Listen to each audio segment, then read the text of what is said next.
We need the audience to be quiet. Are you good?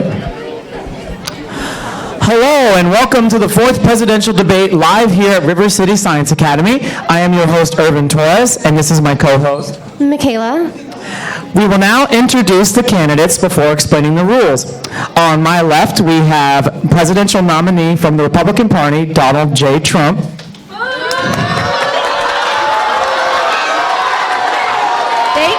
Thank you. I appreciate your support. All right. Now for the Democratic Party, we have Hillary Rodham Clinton.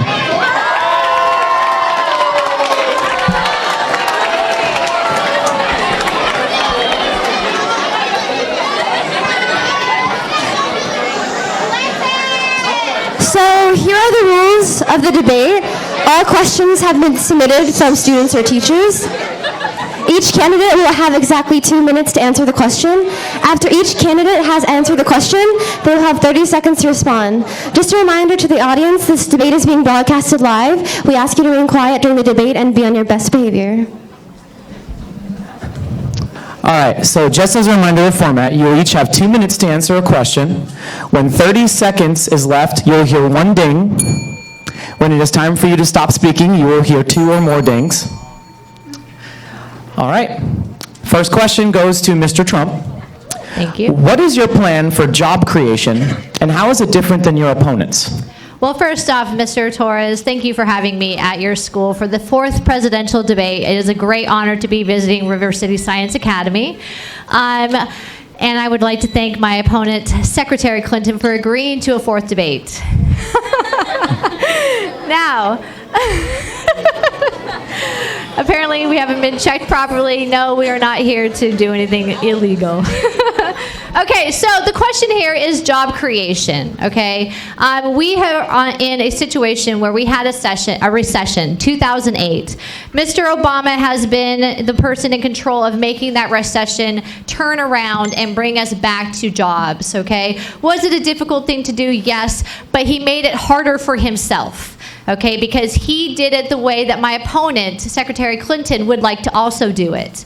Okay, in my plan, there's 3 things you need to be aware of. All right, number 1, it is a pro-growth tax plan.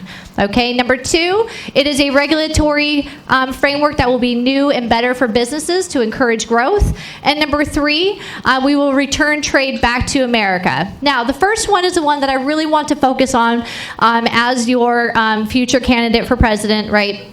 Everyone sits here and says, lowering the taxes for the rich people is not going to get anybody anywhere. It's not going to trickle down to the poor people. But that is necessarily not correct. In reality, when we have tried this in the past under Reagan, Bush, or other past Republican presidents, okay, we have been able to make it work. Okay, so just for example, if I am married making $50,000 a year and I have 2 kids, right, I want to lower your taxes, okay, just like everybody else's taxes. You will get 35% more money back at the end with my plan. If you make $5 million and you're married, I'm only going to lower your taxes down to 3% less, okay, and that money's going to trickle down to the poor or the less fortunate, the middle class, because they will invest it in their businesses. Sorry, I had security take some of my time. I apologize. But anyways, that money will trickle down, okay, into my business. Thank you, Mr. Trump. And they will be able to then increase the jobs, and it will be great. Thank you, Mr. Trump. Thank you. I did lose time, by the way. Hillary Clinton, same question. What is your plan for job creation, and how is it different from your opponents? Sure. So let me also start by saying thank you for having me. It's a pleasure to be here. And let me start my response by saying that the answer to this question about job creation is one of the major differences that separates Republicans and Democrats. The basic response to this question concerns how each side thinks about growing a robust economy. And Mr. Trump's already alluded to some of these points already. That is true. Republicans, like Donald Trump, would say that you grow an economy by making sure that the rich are taken care of, by making sure that the rich are provided for, and by making sure that the rich have everything that they need. And when that happens, somehow growth and jobs will trickle down to the rest of society, like most families in this room. And Donald Trump, I would argue, has an extreme version of this belief. He's proposed cutting taxes on corporations by more than half of what it already is, cutting taxes for the very top earners, the richest of the rich. And the problem, though, is that someone has to pick up the tab for those tax cuts, right? And under Donald Trump's plan, it would be the middle class. Most of you and your parents would be the ones that foot that bill. And that's why I call his version of this plan a trumped-up, trickle-down plan for job growth. That's pretty good. So Democrats like myself, on the other hand, believe that the way that you grow an economy is to support the middle class instead of the wealthy elite, like the Trump family. Donald Trump himself has shown that tax cuts for the wealthy do not get passed along or trickle down to the middle class. Instead, he ships jobs overseas to China, leaves hardworking Americans to flounder when he files for bankruptcy. And I believe that you grow jobs in the economy by making education better and more affordable, by investing in infrastructure like roads and bridges and technology. And you grow jobs by investing money in helping make the U.S. the clean energy superpower of the world. In Mr. Trump's world, the measure of the economy is made by looking at how the richest of the rich are doing, but in my version, it's looking at how the middle class are doing. Thank you. Thank you, Secretary Clinton.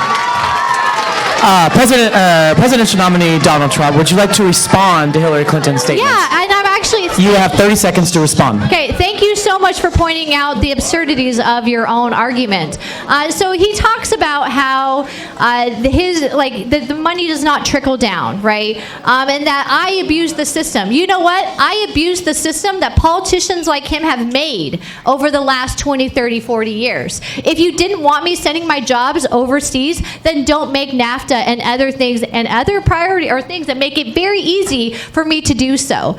Your politicians prior to this have chosen to do that, including Obama and Mr. Clinton, her wife, her husband, okay? So I'm sorry that you guys chose to make it easy for me to get cheaper jobs elsewhere, but I promise in the future we're going to make it harder so people like me can no longer do that. I think 30 seconds to respond. I think Mr. Trump brings up a good point, because he said these very things in some of the earlier debates. This idea that the reason why scumbags like me are able to get away with what they're able to get away with is really? because you make bad laws. Okay. Right? Is that if you didn't make bad laws, I wouldn't be able to get away with robbery. I wouldn't be able to ship jobs overseas. So the reason why we have evil, corrupt people in the world, like Donald Trump, is because the laws are bad. Right? And I think you make that point said absolutely humans are inherently perfectly. evil. There you go. I'm sorry. Thank you. We need to move on.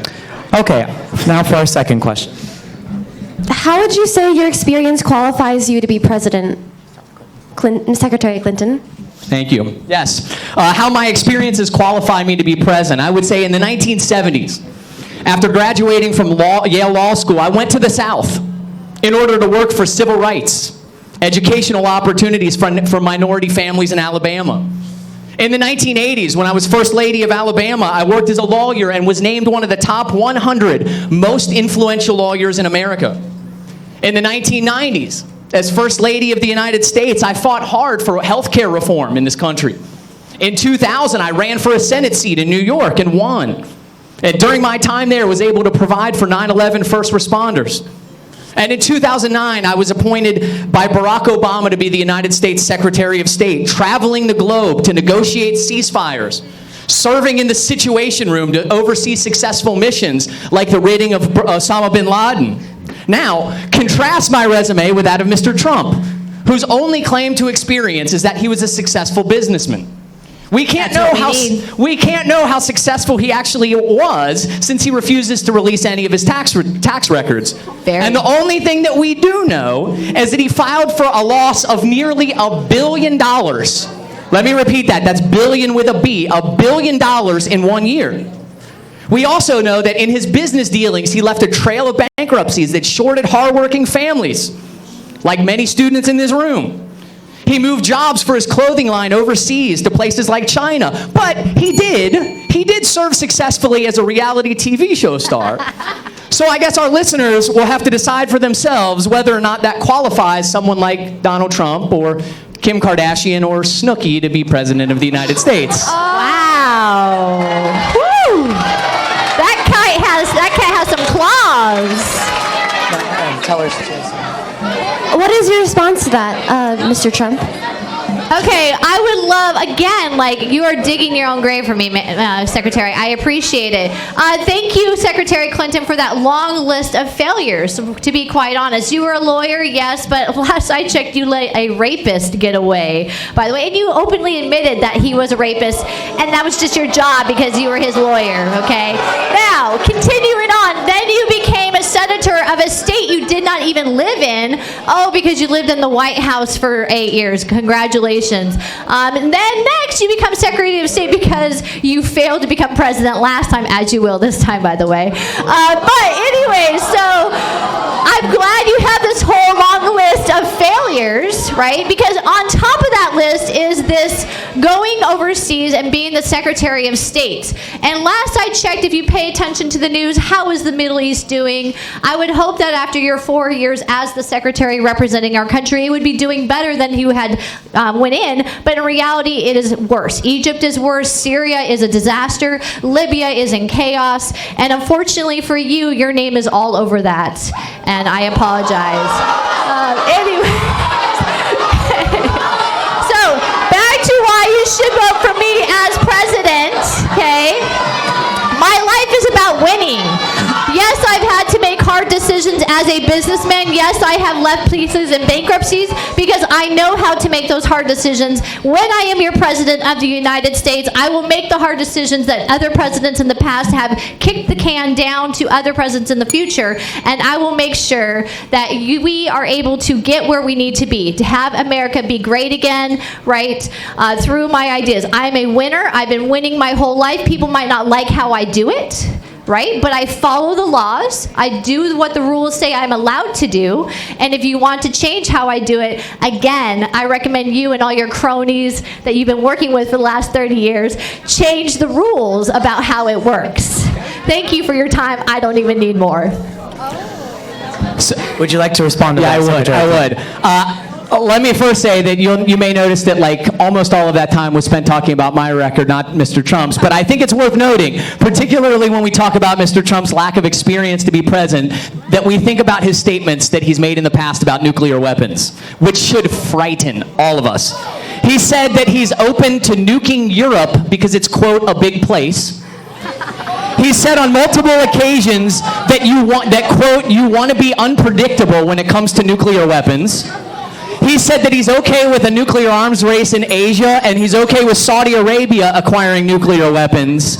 And my last statement, if you just think back in your history class, what you learned about the Cuban Missile Crisis, would you want someone like Donald Trump in office if we faced ourselves in another Cuban Missile Crisis in the upcoming 4 years? Mr. Trump, would you like to respond? I would. Okay, here's the deal. Right? Yes, you have to sometimes be open to the hard decisions. Do we have nukes? Of course we do. We're one of the world powers, okay? But am I going to tell the world all of my plans of what I'm willing to do and not do? Because last I checked, when that happens, they predict what your next move is, and you are seen as weak. I am a strong, powerful individual. I don't let the other side see my cards, right? And maybe I wouldn't really be allowed to use the nuke, or really not willing to. But you know what? Am I going to tell them that? Right? No, I want them to understand that when they work with President Trump, they are working with a leader who has the respect of the world, unlike yourself and my predecessor, because I will win, and I will be the one that will be able to sit at the negotiation table with them and get them to listen finally. All right. Thank you, Mr. Trump. So the next question is, what is your plan for dealing with terrorism internationally? Would you prefer a military approach, domestic approach? I'm hoping that you can outline your plans. We'll start with Mr. Trump. Okay. Right now, we have a major issue, terrorism. Everybody is aware of it, right? We have had wolf loan attacks in America, particularly people who have pledged their allegiance to a group called ISIS, okay?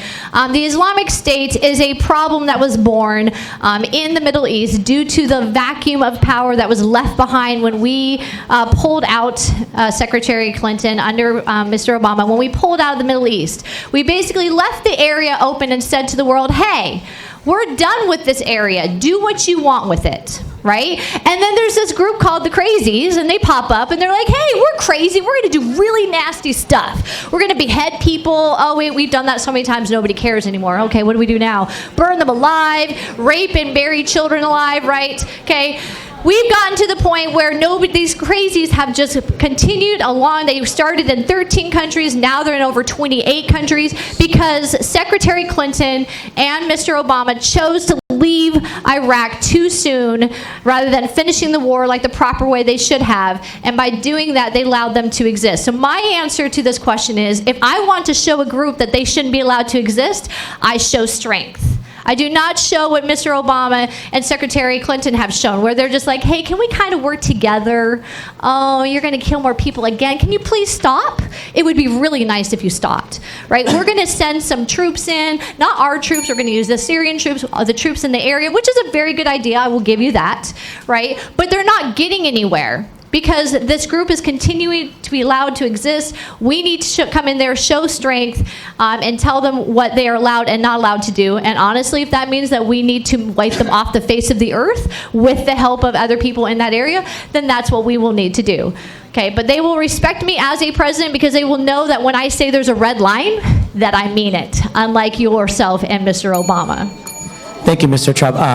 Secretary Clinton, same question. All right, so let me start by saying that my plan for dealing with terrorism involves three major points. Number one, taking out ISIS strongholds in Iraq and Syria.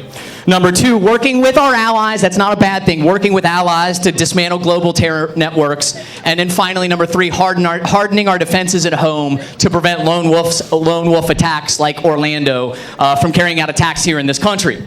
So at the end of the day, though, the major difference between the two of us as candidates surrounds this question of whether we are at war with a terrorist ideology or whether we are at war with the religion of Islam. And I would argue that we are at war with terrorism, which is a complex issue, has a lot of moving parts to consider. Donald Trump, on the other hand, seems to think that it's simple, that we're at war with the entire religion of Islam. That's not true. He's gone on record saying that the solution to solving terrorism is to ban any and all Muslims from entering our country. I'm not even going to start getting into how impractical of an idea this is, even if you're someone who agrees with it. You know, there are serious issues and complex issues that we have to deal with through strength and resolve. But if we turn this into a war with an entire religion that makes up 1.6 billion people on this planet, we are helping the terrorists to win. We play right into their hands. And for the record, the only plan that Donald Trump has offered to deal with terrorism is this ban on Muslims coming into this country. He has said that he does have a plan to deal with ISIS, but he doesn't want to tell anyone what his plan is because he doesn't want to give it away. Sounds a lot like a story that's being fed by an unconvincing middle or high school student who hasn't done their homework. No, really, I swear, Miss Copeland, I have a great project for you. It's the best. It's an A+ for sure. But if I turn it in, someone might steal my idea. You'll just have to trust me that it's an A+ for sure. Right? The teachers in here know what would happen if students fed them a line like this. Students in here know what someone means when they feed a line like this. Are we going to elect someone a president who feeds us a line like this? I hope not. I have a plan, and it's a very good plan. It's a great plan, okay? We are going to, like I said, show strength. When you tell the world that you mean something, they don't do something that they're not supposed to do in the world politics. Had this happened 8 years ago, 10 years ago under President Bush, who when he said that he was going to do something did it, it would never have happened.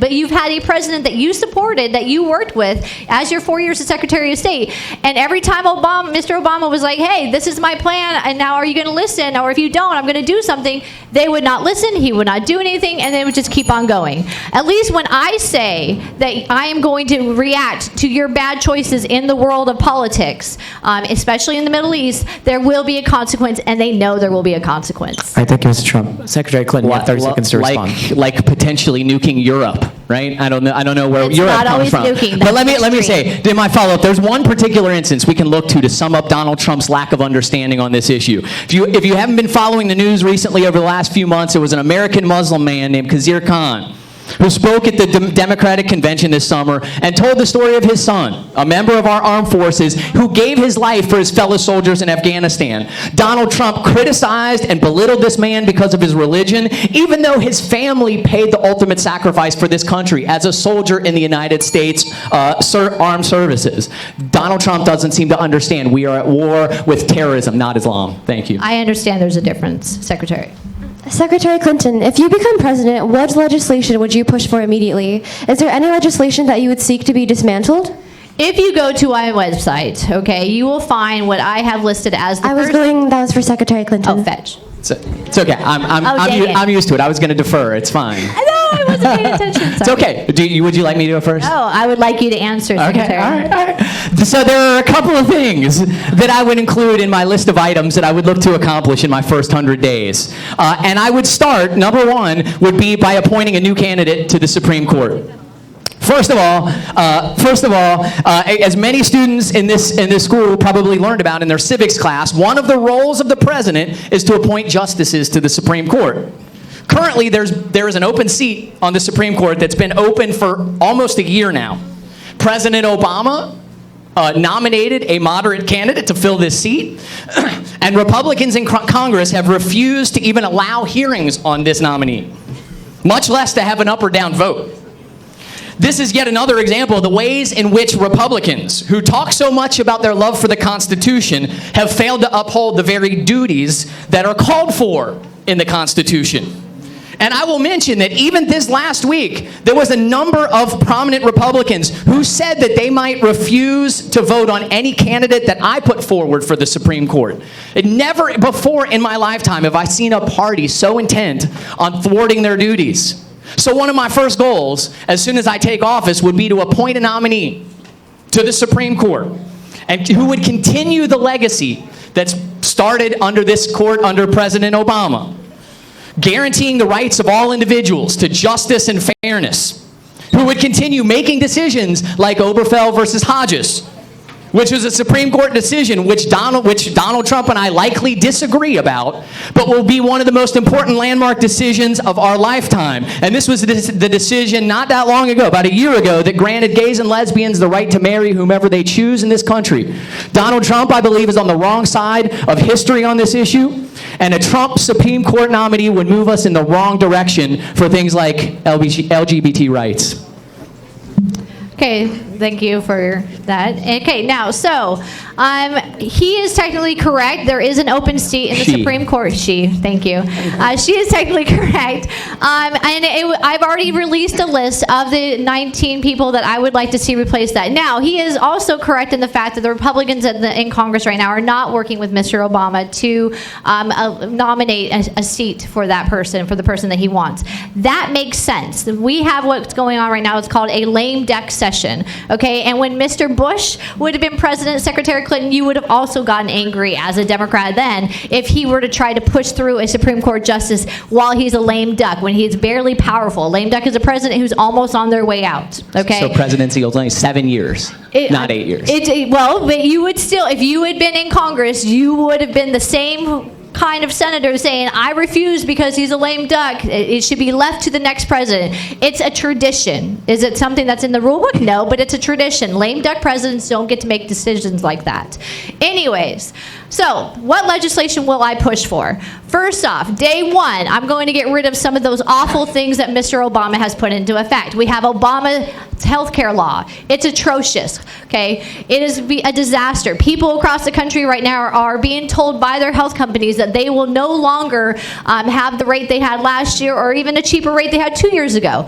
It is going to go up on average about 25%. I need to make that disappear. I need to put money back in your pocket, and we need to throw out the disaster of Obama's health care law, because it's gotten us nowhere except higher prices, deductibles that cannot be met, and more people saying, I'm not even going to go to the doctor because I can't even pay the deductible, which is like $5,000, $7,000, okay? Other legislation I will push for, okay, I will get rid of the 2 illegal executive amnesty orders that Mr. Obama wrote, basically around the issues of immigrants living here in America, such as the Dreamers, giving them their citizenship, which was found to be illegal by the courts. I will make sure those disappear completely.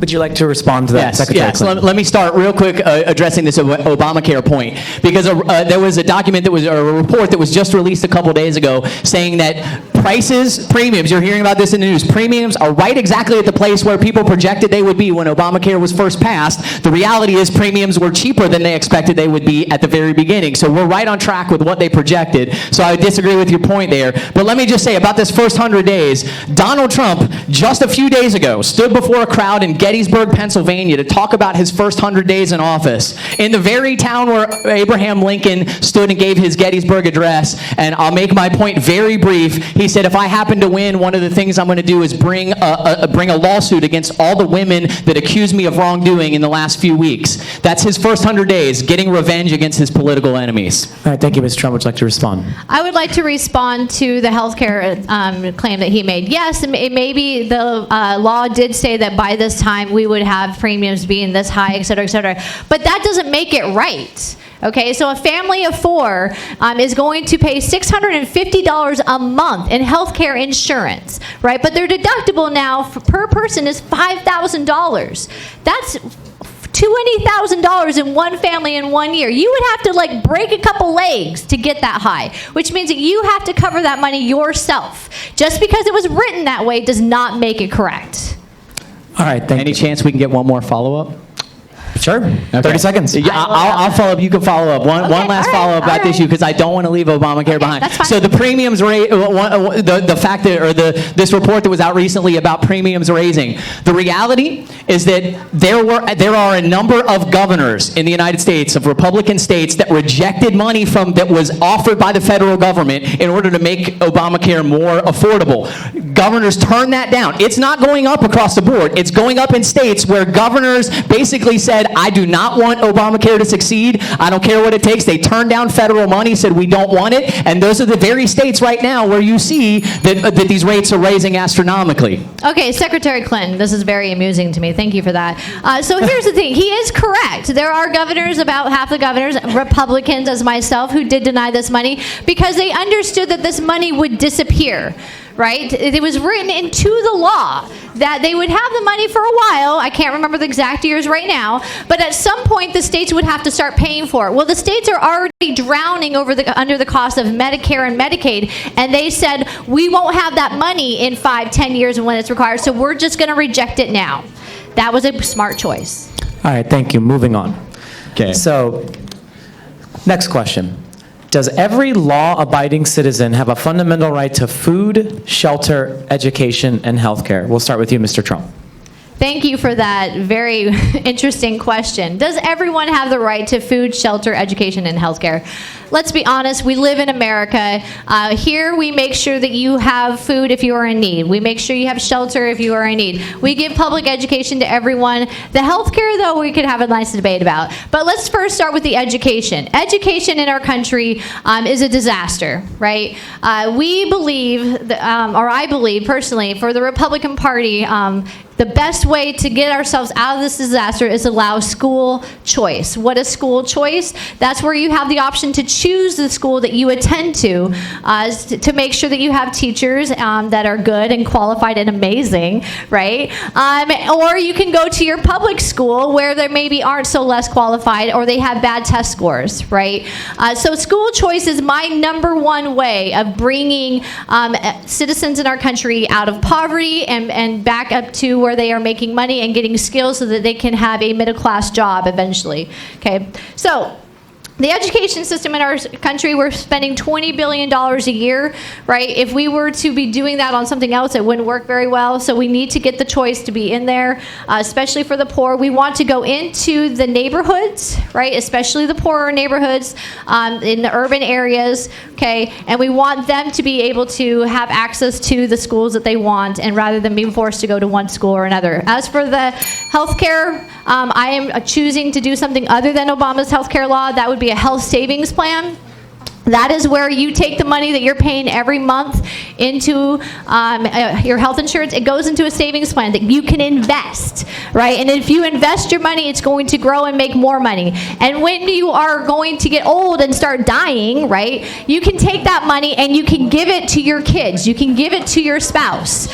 So instead of having it the way it is now, where you pay into a system and you will never see that money again, in a health savings account, you can at least pass that money on to other kids in your family or people, and they will benefit from it. Thank you. Secretary Clinton, same question. Right. So this question is about whether or not, let me come back to the question again. The question is about whether or not every citizen has the right to food, shelter, education, and health care. And I would say that this certainly is a fundamental issue that separates Republicans and Democrats. That when we see individuals living in poverty, or children going hungry, or people literally dying because they don't have access to health care, the question arises about whether or not we as a collective people have some sort of moral obligation to do something about it, right? Should the wealthiest, greatest country on earth sit back and just let things like this happen? The Republican response, like Mr. Trump, is often that we should let charitable groups get involved in helping the poor, which is really a polite, convenient way of saying it's not my problem. Let someone else deal with it. But Democrats, on the other hand, believe that the true measure of a society is about how we take care of the most vulnerable people among us. With all of our country's resources, no child should ever have to grow up living in poverty. Yet every single night, all across America, kids go to sleep hungry or without a place to call home. And we have to do better than this. Advocating for children and families has been the cause of my life, starting with my first job as a young attorney at the Children's Defense Fund. And if I have the privilege, the honor of serving as president, that will be the driving mission of my administration. Thank you. Okay, so you are going to say that the solving of our problem for poverty is to just basically keep doing what we've been doing for 50 years, okay? We had the war on poverty, right? It started in the 60s, 70s, whenever. We have spent $22 trillion on the war on poverty. How's that doing for us? It's not going anywhere because my opponent, Secretary Clinton, and other Democrats before her, okay, they have all came up with the same solution. We just keep throwing money at the problem. Oh, they need higher welfare checks because they are poor. They need this because this is not working out. That's not what you do. You help them find jobs. You help them get into a position where they are more educated, and then they can make money for themselves, and they're going to become more successful that way. Because if I just keep throwing money at the problem, like Democrats like to do, it's not going to get us anywhere. How about we try something different than what we've been doing for the last 50 years and try my way, the Trump way, where we are going to educate people who are in the poorer classes and make sure that they have access to the good education so that they can get a better job and finally have money. Thank you, Mr. Trump. 30-second response, Secretary Clinton. No one in here is making the argument that we just throw money at the problem. Like, no one's making that argument. That's all you've been doing. So the reality, well, if you talk about where things have been, my husband was the one who brought about welfare reform back in the 90s, welfare to work program. So I would say this argument that, like, you know, we're always doing what we've always done. But what I would say is that the reality that we have to deal with is if we see a child who is going hungry on the street, what do we do about that? Well, the Republicans say we're throwing money at the problem by providing food, for providing resources for them. And I would say that's not throwing money at a problem. That's helping the needs of people in in our society that are the most vulnerable. Okay, we've all heard teach a man to fish, right? Teach a man to fish and he knows that he'll be fed for life. Give him a fish and he has food for a day. We've all heard that before. That is the Democrat way. Just keep giving them the fish. Right? And they'll figure it out eventually. They'll learn how to fish by me giving them the fish. But if I teach them to fish by having programs where they have access to cheaper education so that they can get those skills that will get them a middle-class job, right? They will be the one that learn how to fish and take care of themselves rather than doing it the way that we've been doing it. But you're right, your husband did help do it the way we want it, and that's why it's been successful. So I'm glad that one of you did also.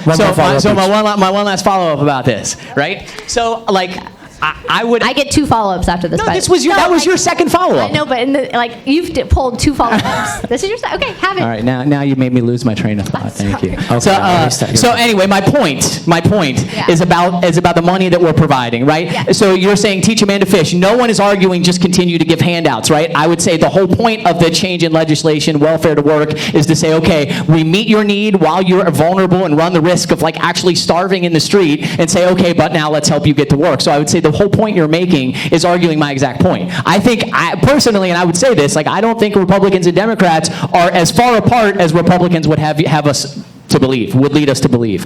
I believe that the whole focus is to say we can't have a society where children are starving in the streets. We're the wealthiest nation in the world. Okay, I will Mr. Trump, one I last will response. acknowledge that we're relatively close on this issue, but we would still do it different ways. Under President Obama, all that we have seen in this recession, that everyone says that we have come out of, just barely, by the way, we have seen welfare programs, Medicaid, Medicare, all of these things go up through the roof. He keeps giving more and more money out to people. That is not getting us anywhere. That's not the same solution as a Republican myself would have if I were president. Good. Thank you. So we have about 5 more minutes until the half. Would you like to go forward with the next question? We'll hold the follow-up till the We return. can hold the follow-up. Okay. So if I can ask the audience to quiet down. So the next question. The nature of election integrity has come into question this election cycle. How confident are you that the election will not be swayed by fraud? We'll start with Secretary Clinton. So, I love this question. Because it's rigged. I am 100%, let me say on the record, I am 100% certain that this election will not be swayed by fraud. There was a massive study that was conducted recently by Loyola University, which has shown that over the course of 14 years, when over 1 billion votes were cast in elections, there were 31 cases of voter fraud. And I'll leave the students in math class to do the math of how many times you have to move the decimal point to get to 31 out of 1 billion. So Donald Trump has brought up this serious question in this election regarding allegations of rigging the system, but without any actual evidence of this taking place. This seems to be one of the major problems with Donald Trump, that he can say whatever he wants to, despite having no evidence to back it up, and somehow people believe it. He says things like, Obama wasn't born in this country. And when you ask him how he knows, he implies, I can just tell. He suggests Obama is a secret Muslim. And when asked to provide support for this claim, he says, well, just look at him. You can tell. And now, in a similar manner, Donald Trump has been telling people that the vote is rigged. And again, when pressed to provide a single shred of evidence to back that up, he suggests, well, if I'm losing, then it must be rigged. So, ladies and gentlemen, these claims that he is making are a threat to the very foundation of democracy on which this country was founded. If we look at the polls, including Fox News and other conservative polls, Donald Trump is losing right now by a lot. By 4%, according to Washington Post. Well, if we talk about historic elections, that is a lot. He knows that the vote is not rigged, but he is willing to burn down the House if he isn't the one that gets to live in it. His language is disturbing and scary, and I think we should all be afraid of what might happen to this country if he keeps up this language on and after Election Day. Mr. Trump. Okay, now, I mean, I'm sorry that I'm blunt and to the point with the American people. I'm not a professional politician who sits and gets trained for 2 weeks prior to each debate on what to say properly to make sure you don't slip up. But you're right. You're so amazing. Good job on saying everything that everybody wants to hear because you don't actually mean it, but that's okay. Anyways, when I say something, I actually mean it. But the nature of this election is rigged, people, okay? First off, I will entertain your idea about the votes.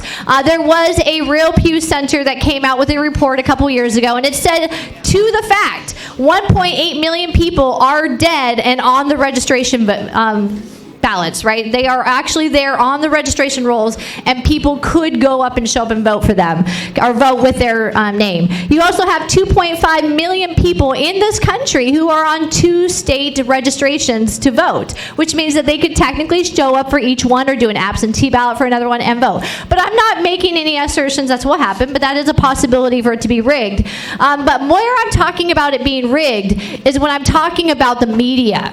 Okay, CNN, Fox News even isn't very nice to me sometimes, right? So CNN, MSNBC, Wall Street Journal, all of them. There was a study done, okay, where a research group took all the, 1,200 articles from all of these sources, okay?